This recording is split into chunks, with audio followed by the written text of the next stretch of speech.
discussing about unleashing Nepal's soft power. And now, to bring all of our panelists together and get this discussion forward, can we please put our hands together for our moderator, Amish Mulmi, columnist at the Kathmandu Post. Big bright smile from our moderator. He seems very ready and prepared to take this conversation forward. That good energy to get this session going. May I please hand over this session to now our moderator, Mr. Mulmi. Thank you, Sadiksha. Thank you, Kantipur, for holding this. My pleasure being here for the second time now. So far, this is the last session, so obviously we'll just keep it quick. We'll keep it conversational. Buzzword so far through the day has been economic connectivity, and as Professor Menon mentioned in the morning, South Asia is one of the least economically integrated regions. But one could also argue that in terms of cultural connectivity, we are perhaps one of the most integrated places or regions in the world as well. And along with this, Nepal itself, as an official foreign policy or in its foreign policy document, it has argued that soft power will form a major pillar of its policy from here on. Of course, why not? We have an artistic heritage that dates back millennia. We have an unmatched cultural diversity from the Himalaya to the plains. We have the history, we have the heritage that has shaped a unique legacy. But what are the paradigms that we must explore to understand Nepal's soft power potential? What are the stories that we can tell? How do we define these parameters of Nepali soft power? And how do we make Nepal relate to a global audience in a way that defies convention and appeals to the contemporary era? As a storyteller myself, I'm hoping to learn much from a stellar panel here today. So without much ado, what I'm going to do is, one round, we'll just introduce, the panelists will introduce their work in a very short, let's say a brief session, then we'll go on to the questions before we take questions from the audience. So as everyone knows, you can post questions on the app, so we're looking forward to some questions here. So I'd like to start, Deepa ji, if you can just pass the mic along and introduce yourselves. Good evening, everybody. It's great to be here. I'm Deepa Joshi. I'm co-CEO of Incessant Rain Studios. What's happening as far as the studio is concerned, we are literally at a stage of transformation. We have been a service provider for the last 14 years. But at this point, the world has changed. The way we consume entertainment has changed. And there's this huge demand for regional stories told authentically by the people of the region. We will not have another movie where Matt Damon plays a Chinese guy. Let's just put it that way. So, Incessant Rain Studios is creating its own IP. However, that effort is a little bit different than being a pure service provider. So I became active operationally in a leadership role at Incessant Rain Studios since about November last year. And my job right now is to make sure that the admin part of the company is set up so that we can take our stories to the world. We can utilize and leverage our soft power. And in order to do that, apart from the admin, the boring stuff, right? Marketing, finance, the plumbing of the company, I'm also focused on making sure that we have the kind of human capital that we need. Basically, highly trained, technical, visual artists, animators, Python developers, and so on, and filmmakers. So stay tuned for some announcements on training programs that will be coming up. We plan on launching some plans, talking about the new direction about end of this month. So that's all I can say right now without getting kicked out of the stage. Thank you so much. Mahima. Namaste, I'm Mahima Shrestha. I am Communications Director for the Lumbini Museum. Now, as many of you might know, there has already been a historical museum in the Sacred Garden area of Lumbini. And we are now trying to create a new identity and a new museum in that space that forms an anchor experience in Lumbini. Some of you might know that our data currently shows that most people who come to Lumbini, the almost 2 million people who come, they spend less than an hour in Lumbini. Sometimes it's closer to 30 minutes. And so we hope to change that, and in doing so, We hope to change the way we tell stories about Nepal and about ourselves to the world. Thank you.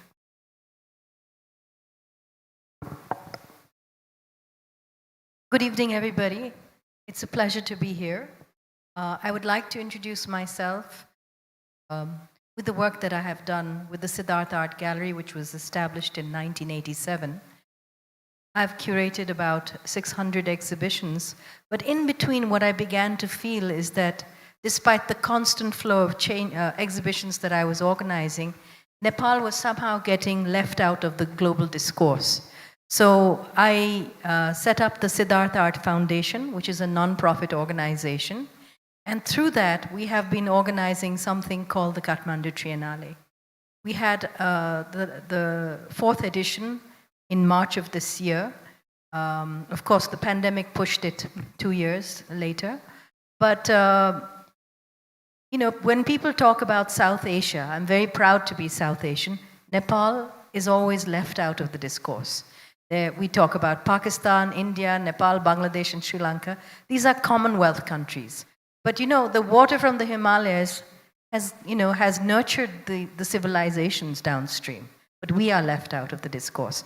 So I think the main vision behind establishing the Triennale was to grow our own agency and to establish ourselves as a viable international art hub. And I would like to share that for this Triennale, we had artists from 41 countries, over 100 artists spread out in 5 historical venues. And it was the largest exhibition to open post the pandemic.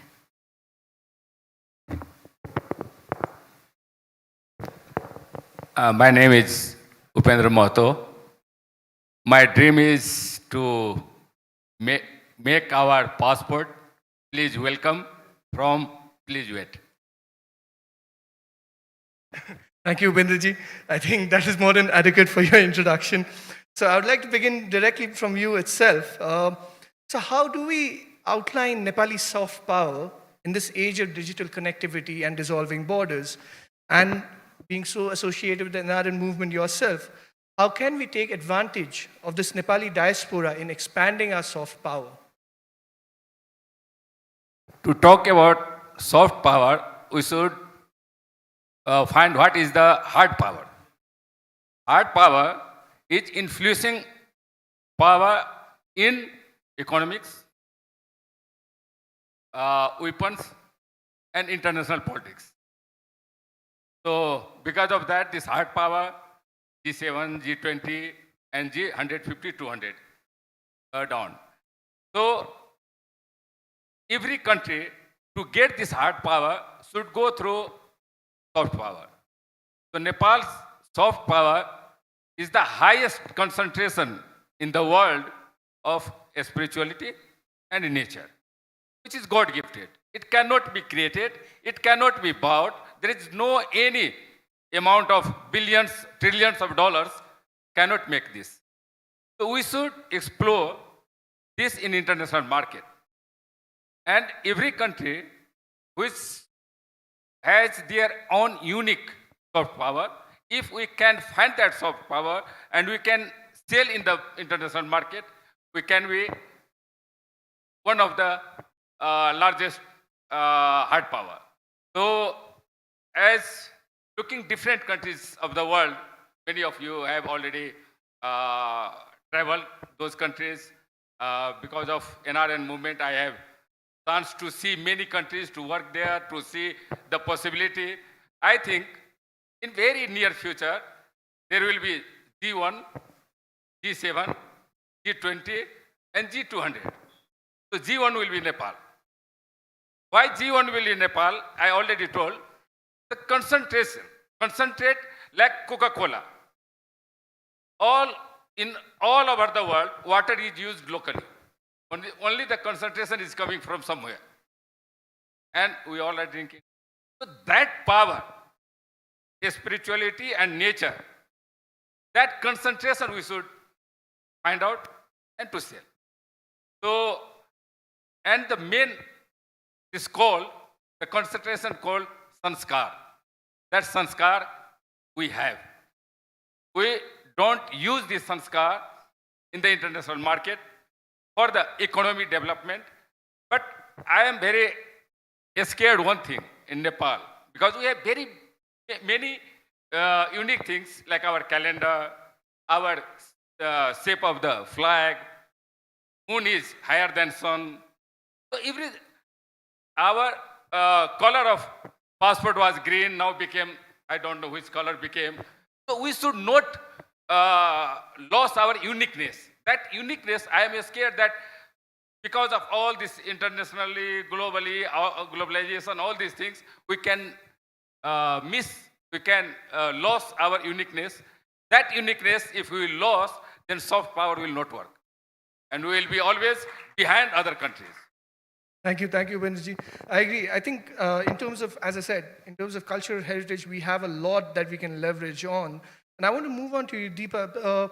We know that Incessant Rain has successfully worked with global film studios. The studio has also recently signed a deal with the Hollywood production house Electric Brain. So how do you see yourself leveraging our soft power, as Upendraji said? What aspects of Nepal's heritage do you think you will build upon? I think we're in a really unique position right now with the change in demand and acceptance of regional stories. We have many Nepali-centric brands. Himalayas, that's a global brand. The Yeti, that's a global brand. Garude, that's a global brand. Kali. So these stories come from our culture, our heritage, our mythologies, our experiences. We have people with stories of great experiences. So what we are doing as storytellers, the portfolio could be feature movies, animated movies, live action movies, shorts, documentaries, and so on. But at the center of it all is these stories from the region.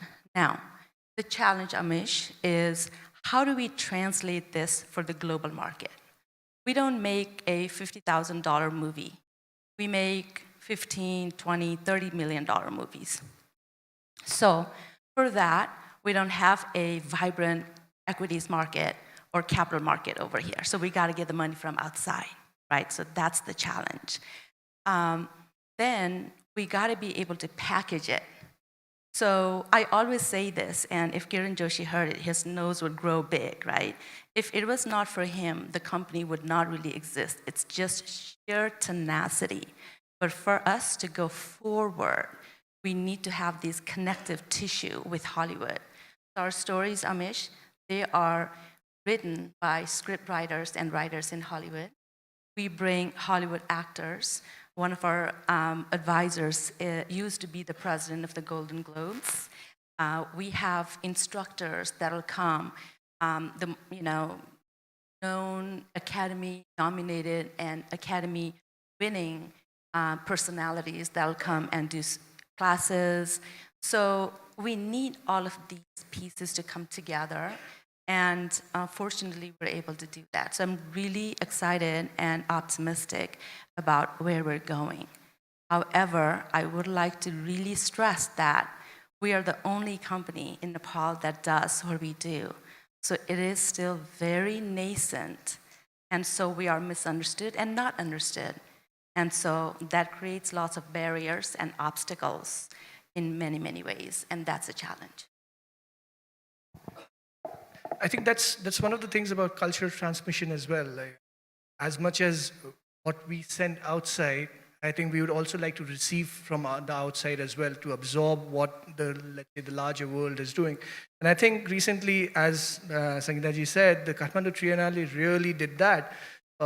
If you miss visiting it, it created this new artistic sensibility for the global south, based on a post-colonial approach and its emphasis on indigenous cultures, not just in Nepal, but of the entire world.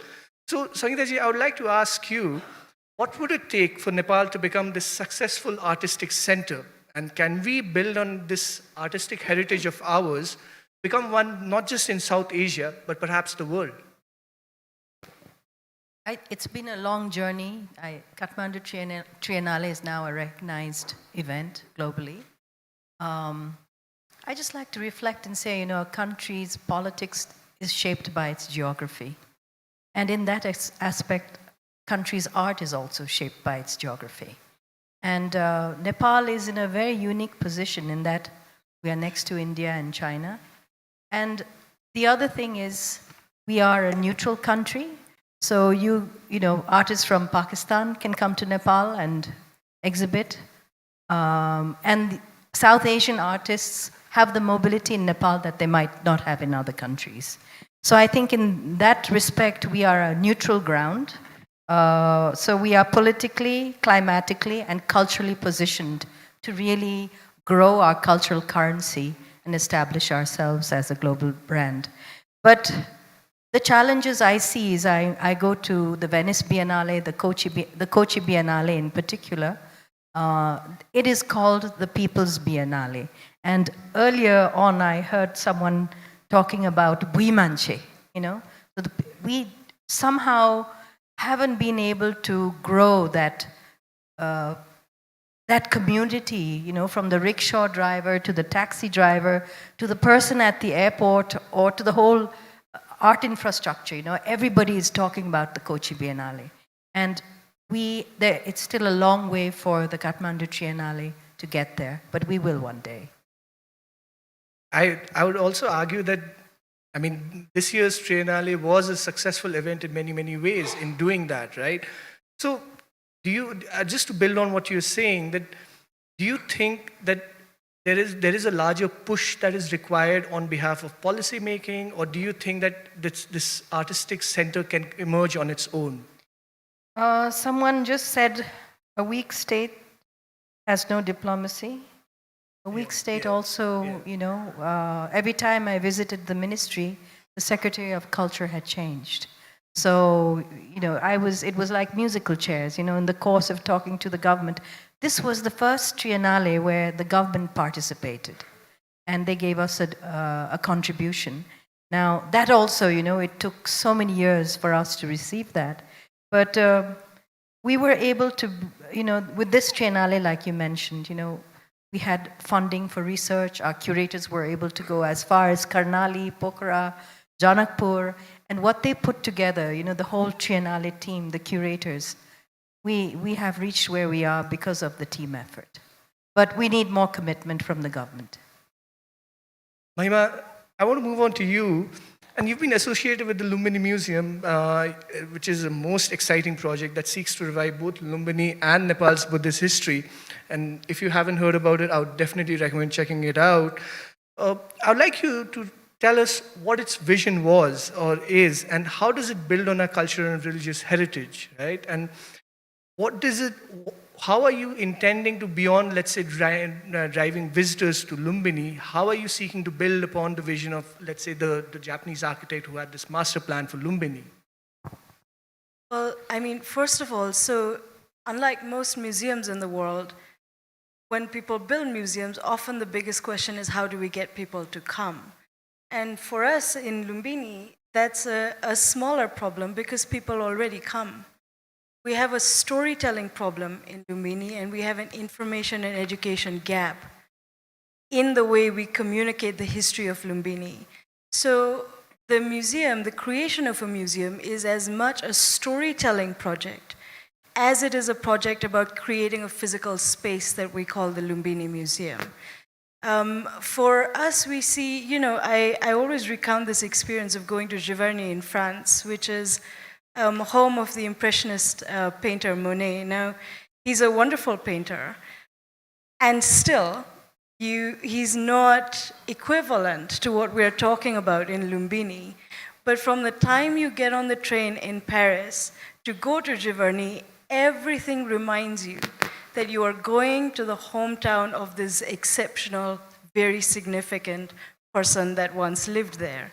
Now, everything from signage on trains to when you arrive, everything reminds you of that. Whereas people can come to Lumbini, leave 25 minutes later, unimpacted by the significance of that place. And so for us as a museum, that is a significant concern. We want to change that, but to change that, we have to commit not only to telling a new story about Lumbini, but also committing to visitor experience in Lumbini. We have to change how we communicate the history of Lumbini in Lumbini.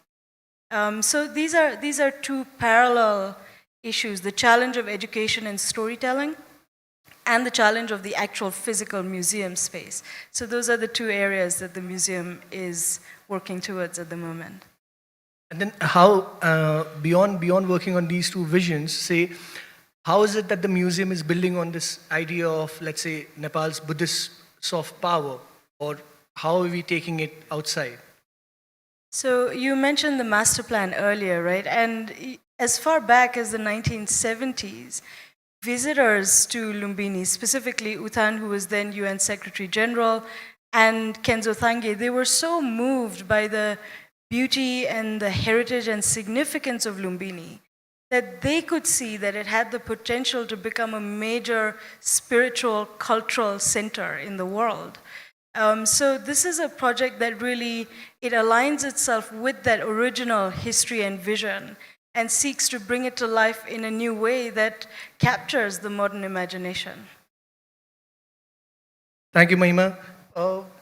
I suppose the key part of soft power or defining Nepali soft power is the act of telling stories, be it brands, be it, let's say, not just in terms of like products, in terms of, let's say, services, anything. So, Benji, I want to go to you and I want to ask you, how can Nepali brands and products tell a successful story? And we have had several successful Nepali global brands recently. We've had 14 Peaks documentary, we've had Gold Star, we've had YY. So what have these brands done to appeal to a global consumer and audience? For that, first of all, we have NRN diaspora. And it is like, if we have good seeds, like watermelon, we cannot put in where rice can grow. Where sandy soil, there watermelon. Where is the fertile soil, there will go for the rice. So the same thing, first of all, we should see our patriotic feelings by using the Nepali products. And that is in Nepali diaspora, NRN diaspora. So this is a very, very huge market for Nepali products. But for that Nepali products, Nepal should get the benefit. Because if this branding, the earning of this branding is coming to Nepal, then Nepalese will happily use that products. So, and NRN diaspora today, any culture, Nepali books, Nepali films, Nepali songs, we are using very, very broadly now. And another thing I just want to say, for the soft power, which I have already told, this our sanskar, Atithi Devo Bhava, in Nepali heard, this is not in the book, in Nepali heard. All over the world, if the people is very enjoying when they are getting service from others. Only Nepali community in the world who always enjoy when they are serving to others. So this service sector for Nepal is the main soft power. Tourism, health, education, and for the money, we have seen FDI, domestic investment. We should explore the possibility of the domestic investment, because FDI is somewhere any problem, this coronavirus, or now the war in Russia, Ukraine, all these things you can see FDI is flying like faster than rocket.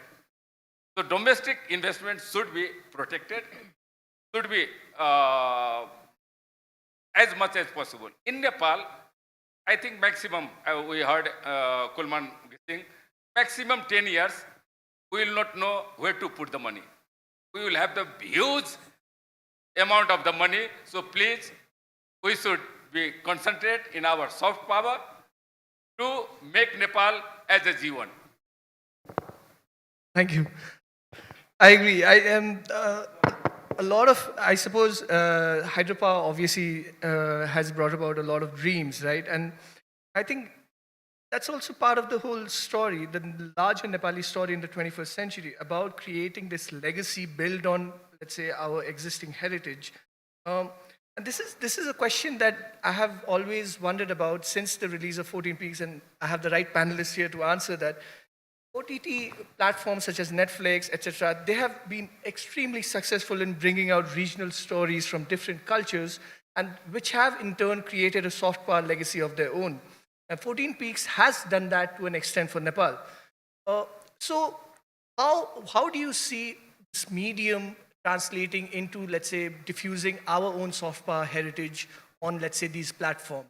And how do we, let's say, if we have to take a Nepali story beyond to a global audience through platforms, how should we go about that? These are distribution methods of entertainment. We used to have buggies and rickshaws, and now we have cars and planes. So it's just a different medium. I think fundamentally, fundamentally, you're looking at what is your product like and who's buying it. And for us to make a good product, we need investments, talent, and a distribution network that we can tap into. It doesn't matter how many Netflix or Apple Plus or Paramount Plus exists, Disney Plus. There's going to be others, no doubt.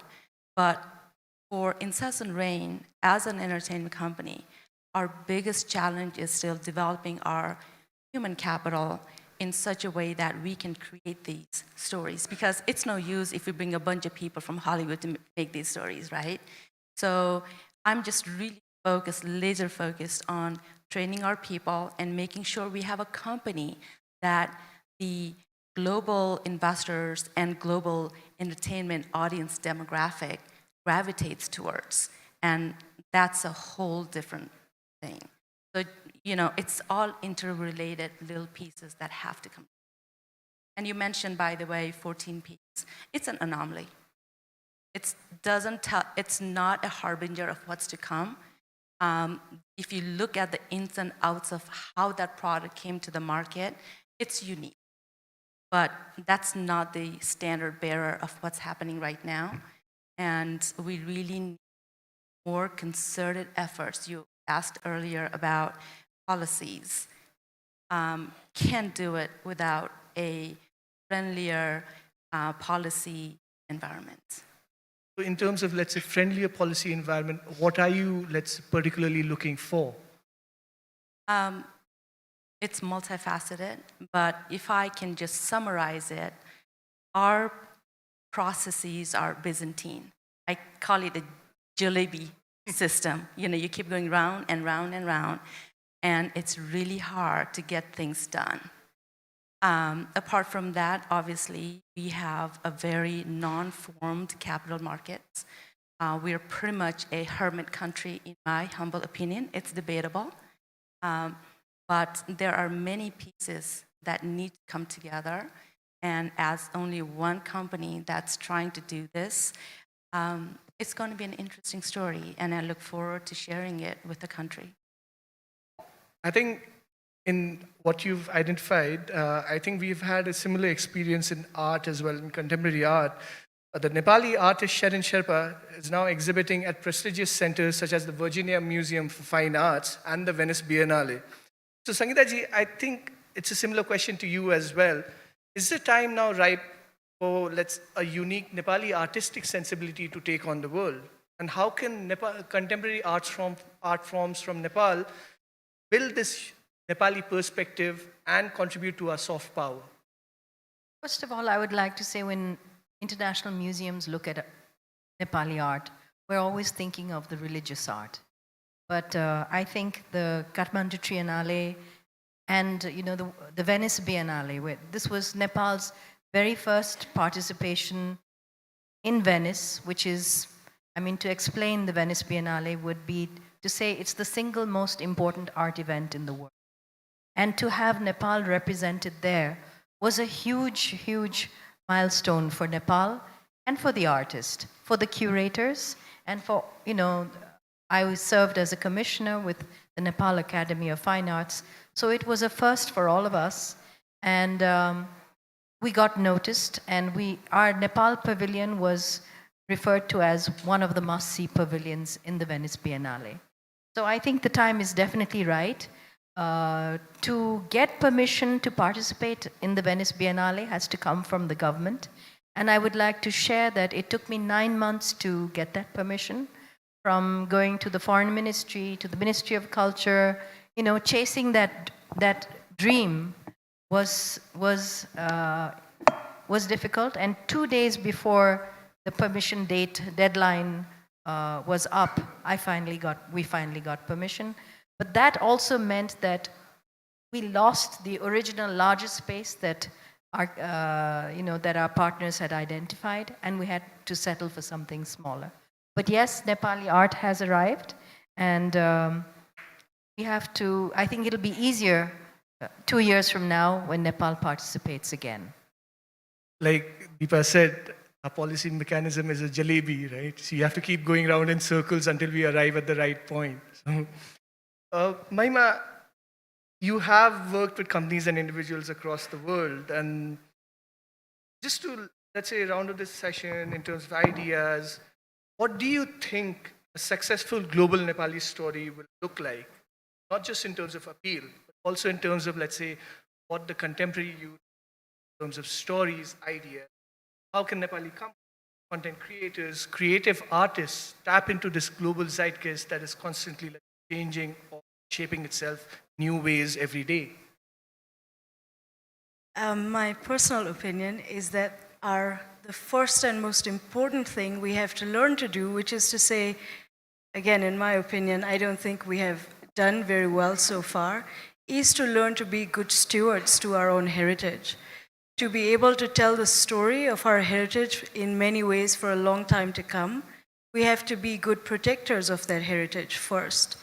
And I think that ties into what I think is the future of Nepal, or the Nepal story as a global story or a global brand.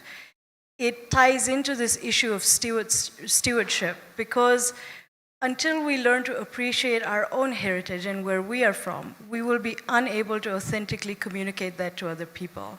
So that's the first challenge that I see, that we are in the conversations around the world that have opened up about national identity, about the way gender is handled in countries, about erasure in art and in the national narratives of countries.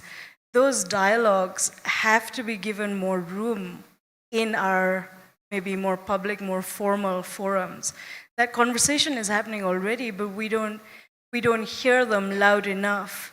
And this question, the blurb has this question about how do we tell a story of Nepal that is refreshing, that's current, that's authentic.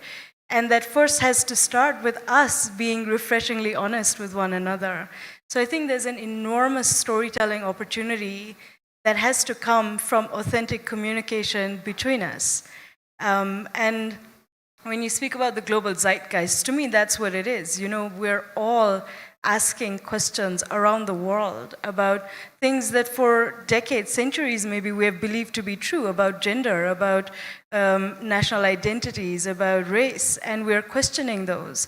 And, for me, when we talk about the story of the Lumbini Museum, I see this opportunity to be part of that zeitgeist of questions, because historically, the story of Lumbini, we have leaned on the serenity angle of that story. And absolutely that has a place. But I want to also remind us that the questions that Siddhartha was asking in Lumbini, they were not mild, palatable, polite questions. They were questions that disrupted a family, a kingdom, and eventually much of the world. And so I would like our storytelling about Nepal to retain that urgency and the potency of something that's not just old, but is urgently relevant to today. Thank you. Thank you. We will move on to the questions now. And on that terms of honesty, we have two honest questions and two honest questions which are specifically directed to two of our participants, and two open-ended questions that any of the participants are open to take. So the first question that has come to us is that it's very rosy to listen to the idea that Nepal is full of possibilities and we are all hospitable and all. But for an individual who wants to start entrepreneurship or work on an idea, it's not so simple, as we all know, as we've just been talking about that. So on a practical note, if a person from a remote part of Nepal has to create some sort of soft power or to tell their story, what can she do? Any of the participants, any of the panelists like to take this question? All right. Deepa ji. I think that would be an extremely difficult venture. Being in a remote area in Nepal, maybe the internet is not that great. Even their training may not be that great. It's one thing to have great skills. You can be an artist, you can be an amazing artist, but how that translates commercially without losing its authenticity, it requires training. So that's what we focus on. We try to reach people from all over the country. We train them, but they do come here. We don't have a location in Jumla or Gorkha. They come here, and we have many, many artists from different parts of the country. And it takes a long time and a lot of investments, but that's something we're committed to. Because everything we do, Incessant Rain, as long as the company starts with an Incessant Rain, it's always focused on youth upliftment. And we try to reach beyond the borders of Kathmandu. Upendra ji, I'm going to go for you for the tough question. What has NRN done to promote Nepali culture and arts apart from politicization and parties? First of all, we should know that I am from the village. I have no citizenship. I didn't take citizenship from the studio office. I am Nepali or not Nepali? I am Nepali. NRNs, not only those who are coming in October for the conference here and meeting with the political parties and all these events, most NRNs, millions of NRNs who are living abroad, they have the heart, feelings to the nation. I should do something for my nation in my own capacity and on my capability. So please don't confuse with the October events. In 24 months, in NRN, 2 months is very hard because these 2 months is election period and everybody is so excited. Even they are elected, after that 22 months they are not coming in meeting. So please don't be confused. NRNs are not only those people who are coming here and talking about the elections. NRNs are those who are living abroad but thinking about the nation. And they are doing everything about the social art, culture, our spirituality, tradition, language, film, books, everything they are doing. They don't talk about that too much in October conference, but they are doing there where they are living. And I one thing just want to add, now this 21st century is century of business, PCU. So everybody is talking about the finance, economic development. All the time we are so in hurry. And we used to say very good things about the person after his death. When he is alive, we are always criticizing him. But when he is dead, everybody is talking, oh, he was the great, that, so every Sok Sabha, this Sabha, that Sabha, we are doing. So what I am telling, Nepalese should not forget that our tradition, culture, sanskar is very rich, richest in the world. We should preserve, we should develop that, and only after that we should go for the economic development. Otherwise, it will be the mechanical development, and we will earn money, and after that we will cry, and with the big tears in eyes, oh, we lost that. So that I want to just say. From NRNs to locals, Mahima, do you think the local population of Lumbini is doing enough to tell the Lumbini story themselves? And if not, what should they be doing? If they are, then how are they doing? I mean, I see that slightly differently. I wonder whether we are doing enough for the local community, that is the living culture that houses this area that we care so much about. So for me, that's my orientation. That's what I wonder about. I wonder, the Buddhist heritage of the Sacred Garden area is fundamentally different from much of the living heritage around Lumbini. And I think that's on us to also tell the story of the living heritage of the place rather than treat these two as disconnected things. Yeah. Sangeeta ji, since you're the last one, let's ask you. This is a question that actually any of us can answer, but I'll go to you. Nepali artists, creators, and professionals have not been exposed much in the international market. We've not been able to adapt as well. In Fiverr and many other freelancing platforms, Nepalese are so few in number. However, there's a massive influx of number from neighboring countries. So what does the panel think needs to be done to have Nepali freelancers expose themselves to global competitive platforms? I suppose you can take it in terms of creators. I would like to mention that the Kathmandu Triennale is a very rich training ground for the arts leaders, arts managers, for the technical crew, you know, those people who are putting on the show, all the on-ground sort of work that needs to be done to put on a Triennale. And for the Triennale, we have curators from all over the world who come. So when they come, they look at Nepali art. And I would like to share that whenever we've had the Triennale, you know, many of the artists who've shown, Nepali artists who've shown in the Triennale, have then been invited to show at the Sydney Biennale or the Yenchuan Biennale, to all these sort of, recently the Gropius Bao. You know, so they are being noticed, they are being acknowledged, and they're being picked up. But I also wanted to answer that earlier question, which was about the arts in, let's say, from the far west. Sadly, we have been very Kathmandu-centric about what we do. And I do acknowledge what Upendra ji is saying, that our culture is so diverse and so rich.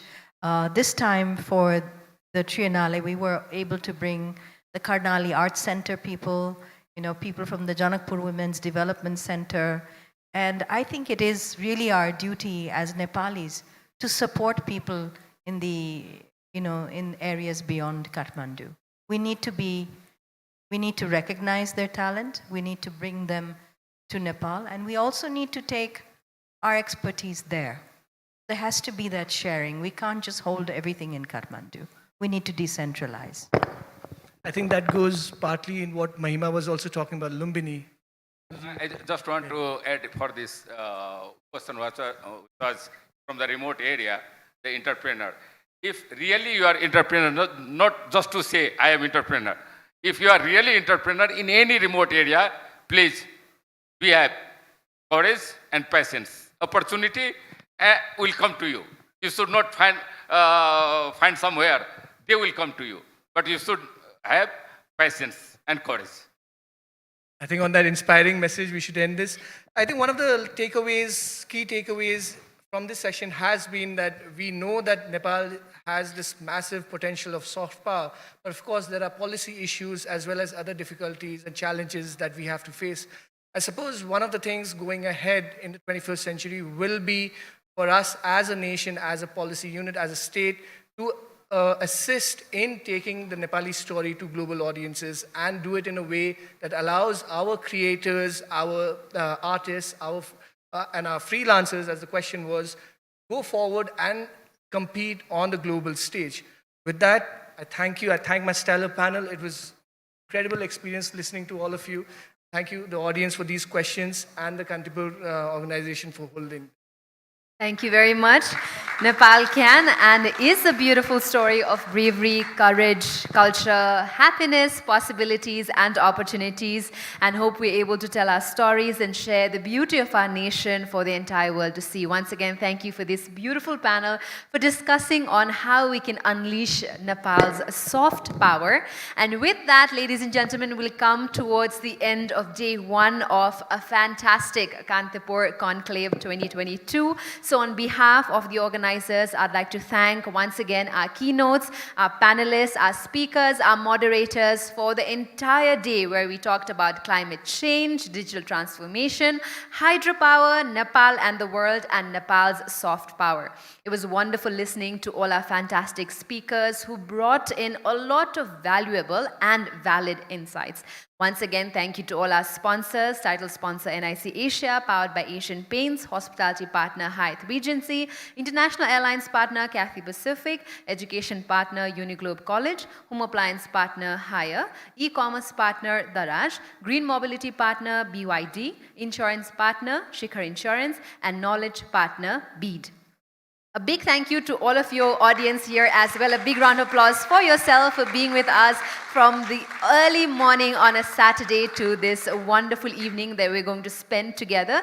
And to all the audience who've joined us virtually as well and participated in this conclave via Kantipur Television HD, Kantipur Cineplex HD, and e-Kantipur. See you all tomorrow at day 2 of Kantipur Conclave, Beyond Boundaries and Beyond Expectation. Ladies and gentlemen, please do join us for an inaugural dinner and have a fantastic evening ahead. This is Sidiksha signing off. Thank you, namaste, and good evening.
Bank पनि साथी पनि राम्रो पनि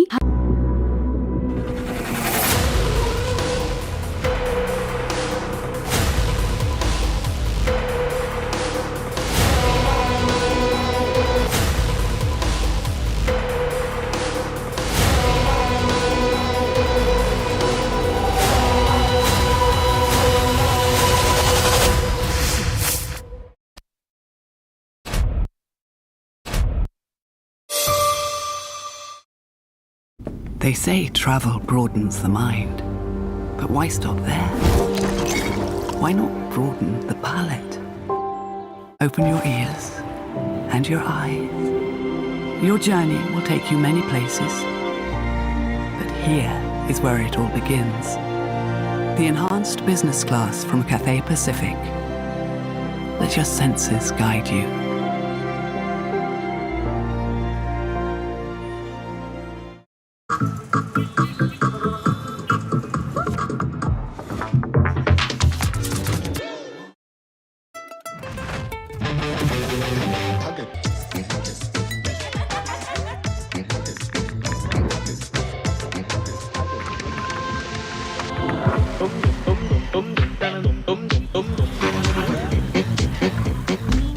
Vouchers bank कार्ड्सको फाइदा लुट्नुहोस् डिस्काउन्टमाथि थप discount पाउनुहोस् केवल दराज दशैं धमाकामा साथमा महाबम्पर उपहारमा न्यू इलेक्ट्रिक स्कुटर जित्ने मौका नछुटाउनुहोस् डाउनलोड द दराज एप नाउ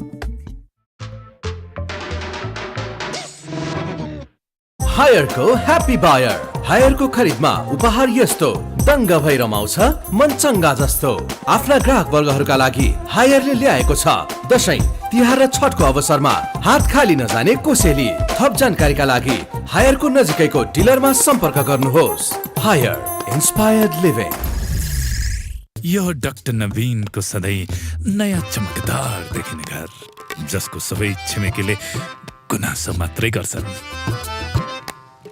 कसैको नयाँ घर हेरेर घाँटी बाङ्गिएको गुनासो नयाँ घरको चमकले ट्राफिक जामै भएको गुनासो जसको जन्ती आए पनि नयाँ घरमै जाने गुनासो